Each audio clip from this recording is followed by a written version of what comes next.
it is very, very important to be careful when you are dealing with the body of truth. And specifically, we neglect small instructions that we receive from our immediate authorities. Let's say, here we are talking about God, the parents, those who are in the authority. It is it is tedious and it is very harmful when we don't employ care when it comes to handling the truth. When I talk about handling, let me first start by giving a narrative. Like, I've given you some cash, like I've given you 1,000 Kenyan shillings, and I've told you that that is your pocket money as you prepare to go back to school, or maybe you are taking a vacation, and I have to boost you, and I give you 1,000 shillings. Are you just going to put them anyhow? No, you are going to take ultimate care of them, and so that they cannot be lost. But when it comes to matters of truth, we are very careless when it comes to handling the truth. And you understand that information is very, very vital. So some people mishandle information, misrepresent information. I'll give you an analogy in the book of Genesis, chapter 3. That's where the fall of man happened. And God gave Adam some specific instructions. And I believe that Adam shared those instructions to his wife.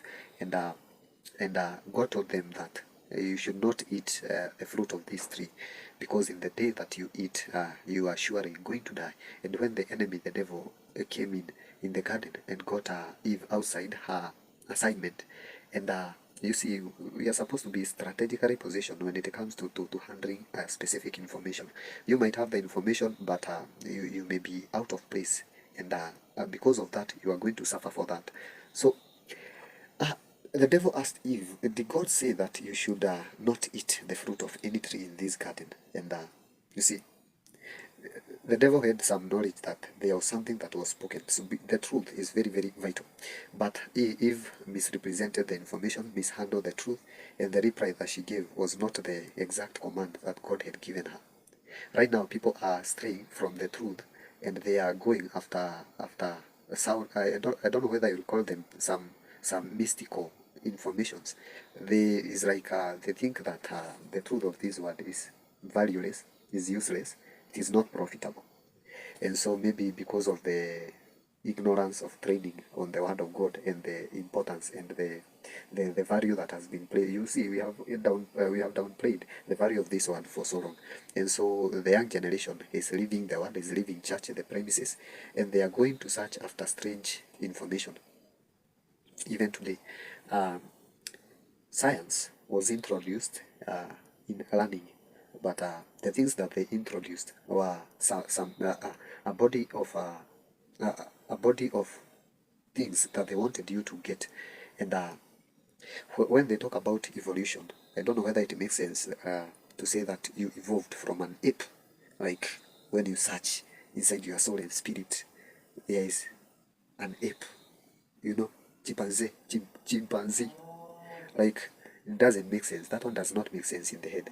A man was walking on fours, then started going, I don't know, evolution. Thank you very much. Continue learning those nonsense and taking them into heart and into your brain. You see, I did those things, by the way. I did that thing. I learned it. And the purpose was to pass exam. Because, this, Daniel, when he went to Babylon, he learned that knowledge. He learned that Babylonish, that demonic knowledge. He did it. But what was the purpose? Because he had to excel above the peers. He had to understand that system. And then he understood how to counterattack, looking at the knowledge. Why are people going to be mysticals? Why are people going to the New Age? Why are people going to to be gnostics? Why?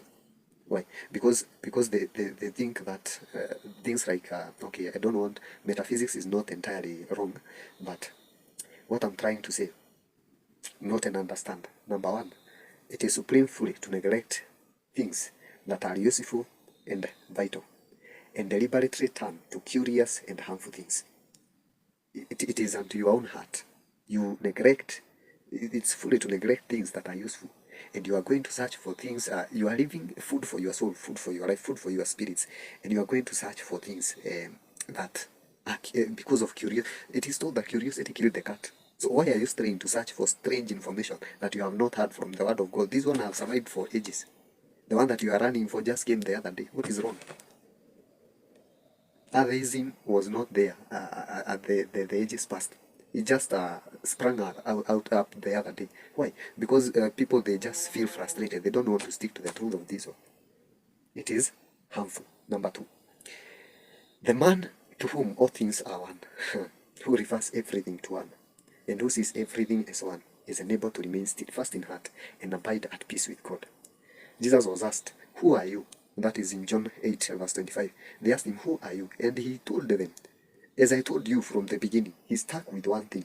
Identity is very, very important. So, what you stand for, why are you going to leave it and go for something spurious information because of curiosity, to your own ruin, to your own heart? You are supposed to stick to that which you know. You stick with one. That person cannot be thwarted from the course of his way. Number three, a humble knowledge of oneself is a surer road to God. A humble knowledge of oneself is a surer road to God. Okay? Than deep searchings of sciences. I'm telling you, evolution is a scam. The father of evolution, at his death, discredited the whole thing. And just because people want to, because they already accepted it as a body of truth, as I was saying, they can change. Just search for yourself. If you desire to be great rather than humble, if you desire to be great rather than humble, you will perish in your own conceit. Humbleness is key. He is truly wise who counts. He is truly, there are some mosquitoes around. He is truly wise who counts all things as dark, in order that he may win Christ. Christ, I told you, is the truth. And Paul, after all the knowledge and understanding and learning, he counted the favors that he had as done, that he could win Christ. Moses counted it, let me suffer with my people, rather than enjoy the favors of Egypt. He counted to belong to Christ was more worthy than the pleasures of the kingdom. And what is wrong? What is making us to stray? That is injurious. Curiosity killed the cat. Stick to old ways of religion. Go back to the root, to your source. You are brought up with the word of God. Stick with the word of God. Wherever you are going, you'll just realize sooner than later that you strayed to the wrong ways. Hello? Stick to the right way. See you in the next episode. Bye.